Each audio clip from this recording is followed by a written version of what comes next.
से और एक कदम हिला तो तुम हमेशा के लिए गायब हो जाओगे। तो जोफिन डरता नहीं, वो पूछता है, ये है क्या और मुझे अब क्या करना चाहिए? तो वो बुरा आदमी बोलता है, अभी के लिए यहाँ पर रुक कर इंतजार करो। तभी वॉइड में गूंजती है एक भारी आवाज, 970s, 970s, हम आपका इंतजार कर रहे हैं। जोफिन अचानक चौंक जाता है और बोलता है, ये लोग क्या तुम्हें बुला रहे हैं? वो भुट्टा हल्के से मुस्कान के साथ बोलता है, हाँ, लेकिन मैं जवाब नहीं दे सकता। ना वो मुझे सुन सकता है, ना वो मुझसे पलट कर जवाब दे सकता है।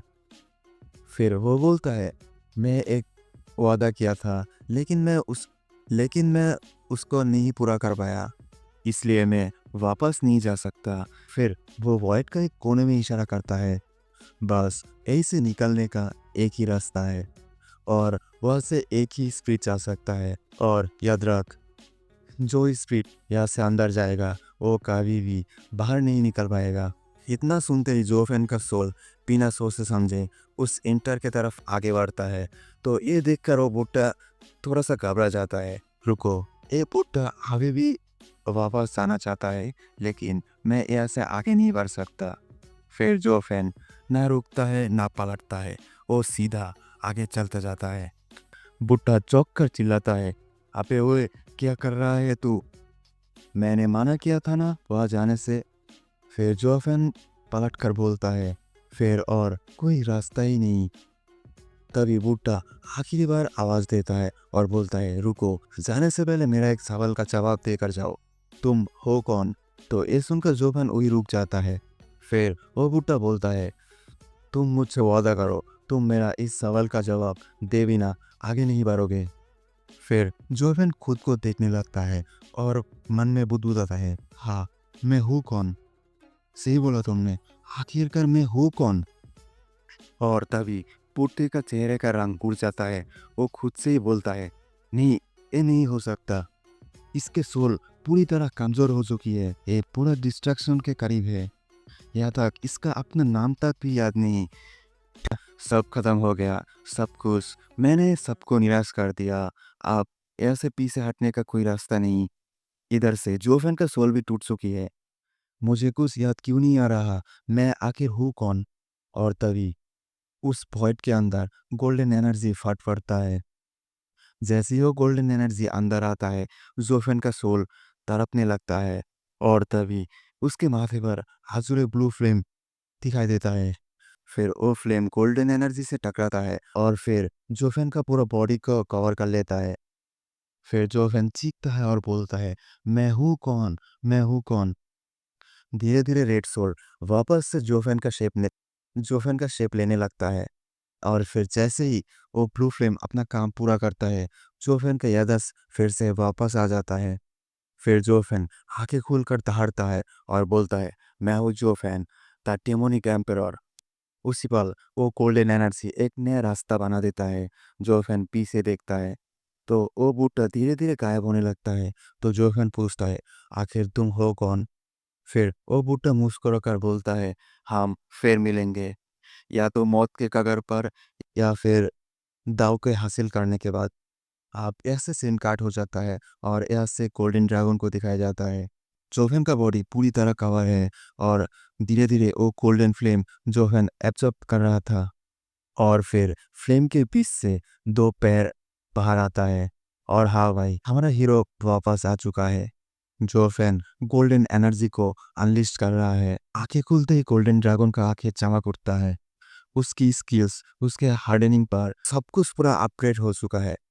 तो गोल्डन ड्रैगन बोलता है, तो बच्चा आखिरकार वापस आ ही चुका है। फिर जोवेन गोल्डन ड्रैगन को देखकर शॉक्ड हो जाता है और आगलाते हुए बोलता है, ये तो गोल्डन रेसिविटिंग ड्रैगन है। और और ये तो नारक का गेट है। मैं यहाँ पर कैसे पहुंचा? तो पीछे से एलियन बोलता है, मैं तुम्हें यहाँ पर लेकर आया हूँ।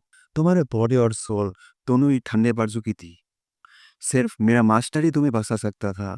जोफेन पलटता है, पलट झपकते ही एलियन के सामने वो चला जाता है और कॉलर पकड़ के बोलता है, मुझे सिर्फ ये बता, चूचू और बाकी लड़कियां कैसे है और वो सब कहाँ है? एलियन हैरान हो जाता है, तुम कब से दूसरों के इतने बर्बाद करने लगे? जोफेन शांत लेकिन गुस्से से बोलता है, सिर्फ ये बता दे वो ठीक है या नहीं। तो येलिन उसके कंधे से हाथ छरक के बोलता है, हाँ वो सारे लोग सेफ है और सही सलामत है। और भी और तुम्हें मुझे थैंक्स तुम्हें मुझे थैंक्स करना चाहिए क्योंकि मैंने तुमको सेव किया है। तो जोफिन बोलता है, ओह हाँ, तो वो लोग सारे सेफ है, तो ये तो फिर अच्छी बात है। तो येलिन ये सुनकर बोलता है, कामीना साला कहीं का, ये फिर भी मुझे थैंक्स नहीं बोला। फिर ड्रैगन सिस्टर जोवेन को बोलता है कि तुम कौन सा लड़कियों की बात कर रहे हो और उन लोगों से तुम्हारा क्या रिश्ता है। तो फिर जोवेन बोलता है, मैं यहाँ पर जिन लड़कियों की बात कर रहा हूँ उनमें से एक मेरा बीवी है और उसका नाम किंग चैन है। फिर ड्रैगन किंग ये सुनकर बहुत ज़्यादा ही गुस्सा हो जाता है और बोलता है, लड़के मैं एक वार्निंग दे रहा हूँ तुमको, तुम जितना हो सके उन लड़कियों से दूर रहो और भी और तुम्हारे वाइफ के साथ सारे ताल्लुक खत्म कर दो। ऐसा नहीं हुआ तो तुम कभी एक दिन ऐसा अंधेरे में गिर जाओगे जहाँ से निकलना इम्पॉसिबल होगा। तो इस तो जोवन ड्रैगन एंड सिस्टर के बाद समझ नहीं पाता। तो ड्रैगन एंड सिस्टर येलिन को बोलता है, येलिन तुम यहाँ से कुछ देर के लिए जाओ क्योंकि मैं जोवन के साथ कुछ देर अकेले में बात करना चाहता हूँ। तो ड्रैगन वहाँ पर अपनी उंगली से एक क्रैक ओपन करता है और येलिन वहाँ से निकल जाता है। तो येलिन के वहाँ से तो येलिन के वहाँ से जाने के बाद जोवन ड्रैगन एंसेस्टर को पूछता है, तो ड्रैगन एंसेस्टर आपका इस बात का मतलब क्या है? आप क्यों मुझसे और मेरा वाइफ से दूरी बनाना चाहते हो?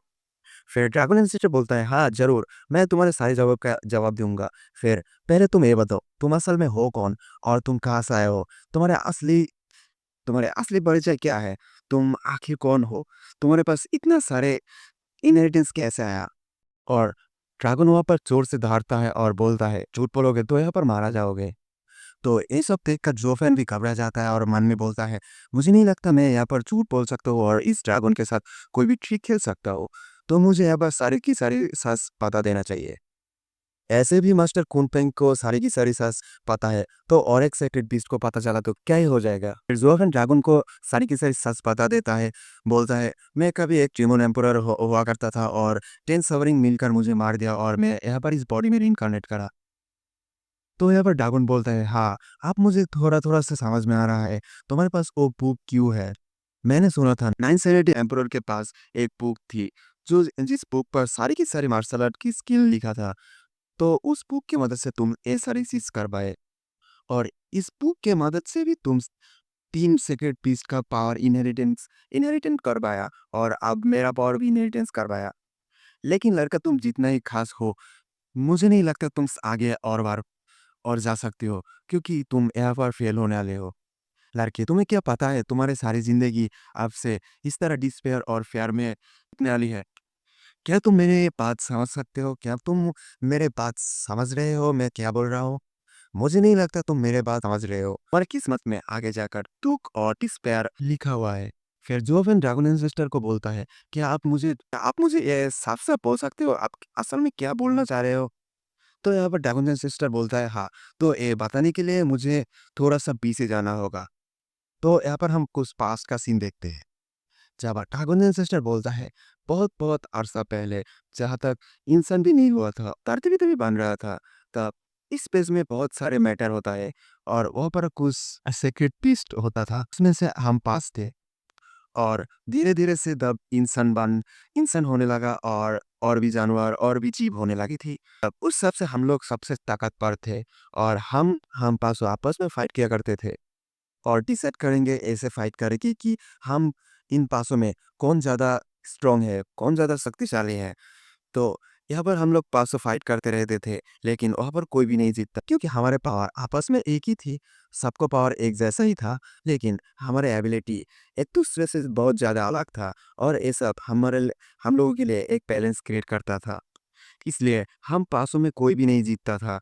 तो कुनपेंग हमारे हमारे से बहुत पहले आया था, इसलिए हम लोग एक फैसले में आया था। तो कुनपेंग हम लोगों को बोलता है, आज से हम लोग कोई भी फाइट नहीं करेंगे और हम लोग कोई भी ऐसा डिसाइड नहीं करेंगे कि हमारे बीच में कौन यहाँ पर किंग बनेगा।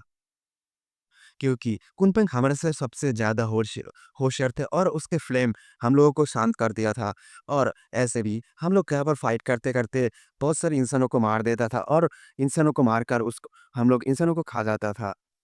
लेकिन एक दिन ऐसा हुआ था कि यहाँ पर 10 इंसान कैसे आ गया था और वो लोग बोलता था कि वो लोग सॉवरेन लेवल का मास्टर था और वो बहुत ज़्यादा ही स्ट्रॉन्ग था और वो लोग मार्शल आर्ट की सारी चीज़ मास्टर कर ली थी।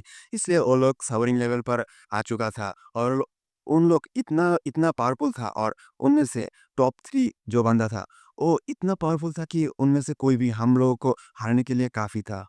और उन लोगों से हम लोगों को बहुत सारी नुकसान होने लगी थी। फिर हम सारी एक-एक करके जगह-जगह जाकर छुपने लगे। कोई जंगल में, कोई मोटर रेलवे में, बहुत सारे जगह जाकर हम लोग छुपने लगे। लेकिन हम लोगों को समझ में नहीं आया अ, वो लोग हम लोगों से कैसे इतना ज़्यादा ताकतवर बन गए। क्योंकि हम लोग मिलियन-मिलियन साल से ज़िंदा है, लेकिन वो लोग इतना ज़्यादा उन लोगों को इतना ज़्यादा लाइफ स्पैन नहीं था। वो लोग हम लोगों से भी ज़्यादा स्ट्रॉन्गर हो गया था। मुझे पता है तुम्हारे पास ब्लडी बेबी है और तुम वो एंसेस्टर से लिया है और तुम्हें क्या पता है वो क्यों सेंट रेलन से आगे नहीं बढ़ पाया? तो जोफेन भी उसको पुरानी कहानी सुना देता है। शो ऑफ किया और सोबरिंग को चैलेंज किया और फिर मारा गया। तो ये सुनकर ड्रैगन एंसेस्टर कुछ समय बोलता है, बेवकूफ, अगर तुम इस अफवाह में विश्वास करते हो तो फिर तुम अलग कैसे बनोगे? 10 एंशिएंट सोबरिंग उन सभी का मार्शल आर्ट इस दुनिया से नहीं था।